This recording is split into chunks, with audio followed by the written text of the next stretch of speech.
Hi there, March 6th, and we've got quite a number of abortion death anniversaries today.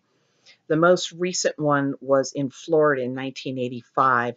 There was a young woman named Ellen, and this is so much like the Kermit Gosnell case that I want to set it aside and deal with it separately. Then we're going to go to California, 1969 into 1970, because this poor girl lingered a long time before she died. And this death is from a medical journal article. A young girl identified only as FS, was 16 years old, and she checked into a hospital for a safe and legal second trimester saline abortion. And you can click about saline abortions. This is something they knew was dangerous, but they did it anyway. Uh, but at any rate, she developed an infection after this abortion, developed symptoms of meningitis. She was treated for 10 days before they transferred her to a hospital in San Francisco for further treatment. Her heart started to have problems. They performed 2 heart valve replacements on her, and she was scheduled for another one, but she finally died on March 6th of 1970. Now we have a really unusual situation here in that an abortion rights group, usually when they talk about criminal abortion death, they just make an assertion and they never have anything to back up what they're saying. But in this case, the Seattle Civil Rights and Labor History Project actually provided solid documentation for this death. So I am grateful to them that they did that. This was a young woman named Elizabeth. Um, Her husband and a woman were arrested regarding her death on March 6, 1967. The investigation began the day of her death when her husband showed up at a hospital with her lifeless body. And they discovered that Elizabeth, who had been about 4 months pregnant, got air into her bloodstream. Now, I have been unable to determine, there was also a woman charged in Elizabeth's death, and I haven't been able to determine if she was a lay abortionist or if she simply was a go-between to help arrange the abortion.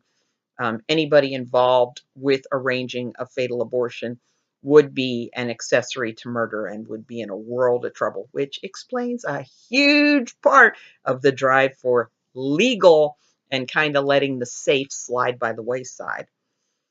Then we go back to 1945. I'm going to go into this one at length because I have a buttload of information about it.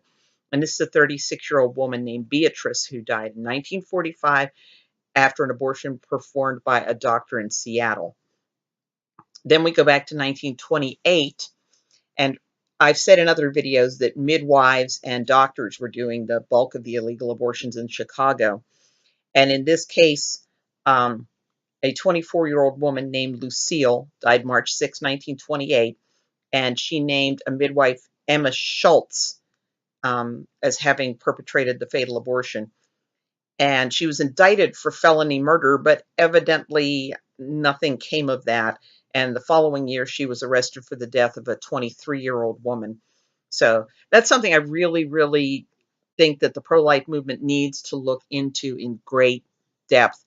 How is this that these prosecutions don't go through and so often these abortionists are left free to kill somebody else? Then we're going to go to 1921. Let me scroll down. 1921. This is in Lima, Ohio. And in this case, a young woman named Florence died March 6th. She's about 23 years old. And she died, and this was a bad month for Milliken and for his patients. A second woman named Iva died under his care on March 9th. And he had already performed another fatal abortion in Chicago in 1920. So again, pro-lifers, we cannot count on laws against abortion to keep these guys out of practice. We are always, always going to have to be diligent. Then Chicago in 1915, a young woman named Bessie, who was 35 years old. I haven't been able to identify who the abortionist was in her case. And then in 1896,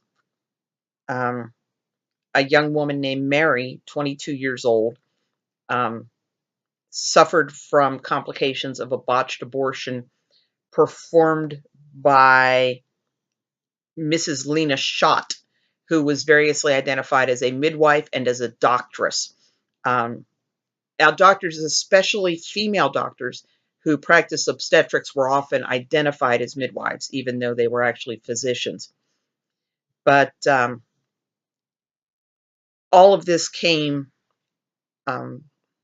Mary's death came to light because on February 29th of 1896, a doctor was summoned to Lena Schott's home to care for Mary, who was indeed suffering from a botched abortion.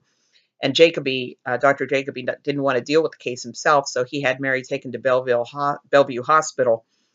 She gave a statement stating that Lena Schott had perpetrated the abortion, and this was a deathbed statement. So they arrested Schott. Mary died March 6th, and I'm not quite sure why the case was dropped, why the coroner's jury divided to rule that Mary had died from causes unknown, but it was literally brawling during the coroner's inquest. So those are the deaths for today.